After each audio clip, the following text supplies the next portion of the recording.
Yeah, it's exciting.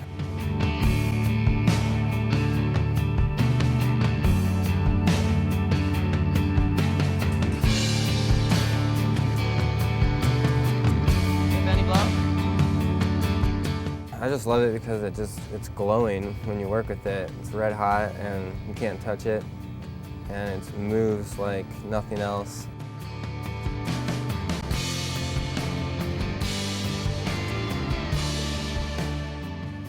It's 2,200 degrees. Okay, well, offhand glass blowing is done with glass that's melted in a furnace. We're basically using a steel rod that's hollow all the way through, that's heated on the end to gather glass. Then you build up layers. You can only get so much glass on the end of the pipe each time you go into the furnace. So you dip, you get a little bit of glass on the end, and you wait till it cools down. And then you go ahead and you can get more. And depending on how many layers you get, that'll determine the size of the piece you're able to create, depending on how thin or how thick you blow it.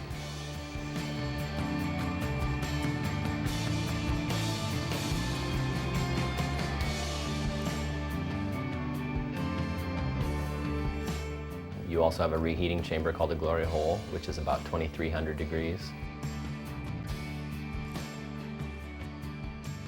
The scale of a piece really depends on the skill level of the people working on it. The equipment also has a lot to do with the size of a piece you can make. You know, a glory hole is only so big, so the bigger the piece, the larger the reheating chamber has to be. The furnace has to have enough glass in it to supply you with that amount that you need to make a larger scale piece. We are making pillows because that's what Jeff wants to make. Glass blowing is definitely not a one-man show. You definitely need the help of your assistants, and generally your assistants are very skilled people at what they do. We are gathering glass, getting our bubble started before we start blowing it up and shaping it.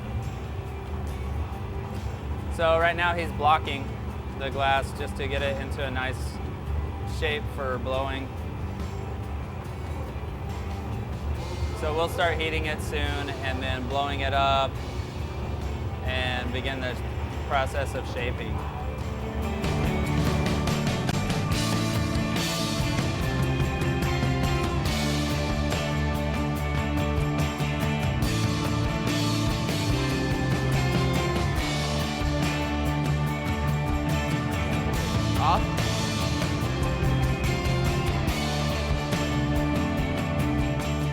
We were going to experiment with our process a little bit and add some of the bits on a little bit later along in the process so that hopefully we can avoid some of the cracking issues that we were having.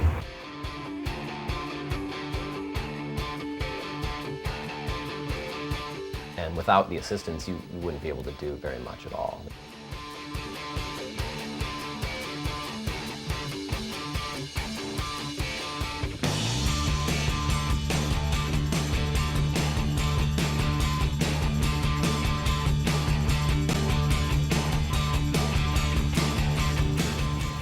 Got to make a fake knot, because you can't really tie a knot with glass.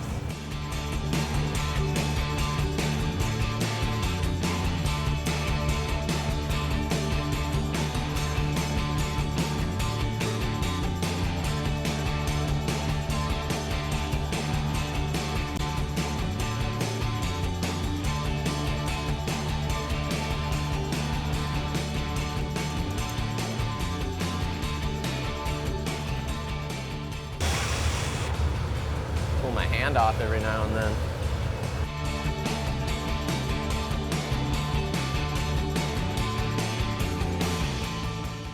I like blowing glass because it provides a constant challenge. It's always different.